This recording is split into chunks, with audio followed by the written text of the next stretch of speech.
پہلے وقتوں میں حج کرنے میں بہت مشقتیں اٹھانی پڑتی، یعنی ہمارے پیر و مرشد رحمت اللہ علیہ فرمایا کرتے تھے کہ جس زمانے میں انہوں نے حج شروع کیا اس زمانے میں حج پہ جانے آنے میں 6 مہینے لگا کرتے تھے۔ 6 مہینے حج، 6 مہینے۔ رمضان المبارک سے پہلے حج کا سفر شروع کیا جاتا تھا۔ اب ممبئی سے کسی نے چلنا ہے تو وہ کئی مرتبہ حج یعنی رمضان مبارک سے بھی پہلے سفر حج شروع کر دیتے، 6 مہینے لگتے تھے جانے اور آنے میں۔ اور بحری سفر چونکہ ہوتا تھا اس لیے اس زمانے میں جہاز بھی ایسے نہیں تھے جو آج ہیں بحری جہاز، تو وہ کشتیاں ہوتی تھی بادبان والی، ان کے ذریعے سے کئی لوگ جاتے تھے۔ تو اس میں کئی دفعہ جب طوفان آتا اس کا لنگر انداز ہونا پڑتا تھا، ایک جگہ کھڑے ہو جاتے۔ اب طوفان 1 ہفتہ رہے، 10 دن رہے، 15 دن رہے، جب تک طوفان کم نہیں ہو جاتا اس وقت تک سفر شروع نہیں ہو سکتا۔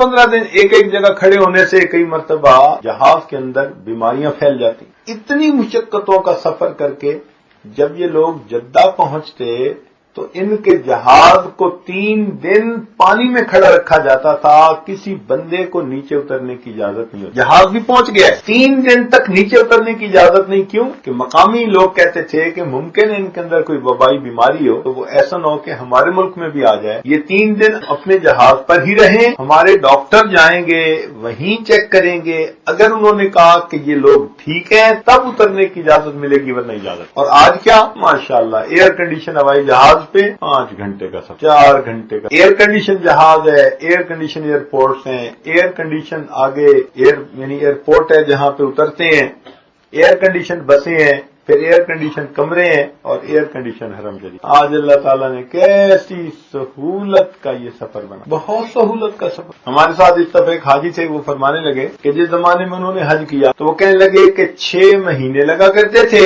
اور 300 روپے حج کا خرچ آیا کرتا تھا۔ 6 مہینے ٹائم لگتا تھا اور 300 روپے میں حج ہوا کرتی تھی۔ ماشاء اللہ آج جانے والا ایک بندہ 3 لاکھ لگا کے آ جاتا ہے۔ پھر جب جدہ اترتے تھے تو جدہ سے مکہ مکرمہ پہنچنا بھی ایک مسئلہ، 3 دن لگتے تھے، 3 دن۔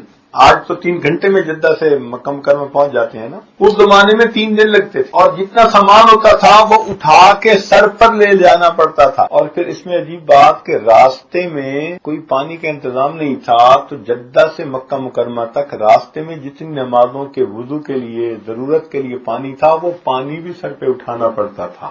جو اس وقت کے امیر لوگ تھے وہ کیا کرتے تھے کہ سامان تو اونٹوں پہ رکھوا دیتے تھے مگر خود اونٹوں کے ساتھ پیدل چل کے مکہ مکرمہ پہنچ، اور سڑک بھی نہیں بنی ہوئی تھی، پہاڑیوں کا اونچ نیچ کا رستہ تھا، اونچا چڑھو پھر نیچے اترو پھر اونچا چڑھو، ویسے ہی بندہ تھک جائے۔ اتنی مشقتوں کے بعد بیت اللہ شریف پہنچتے۔ آج تو اللہ تعالیٰ نے دیکھو کتنی آسانیاں فرما دی۔ یہ اللہ تعالیٰ کا فضل ہے کہ اللہ تعالیٰ اپنے گھر کے دیدار کی توفیق عطا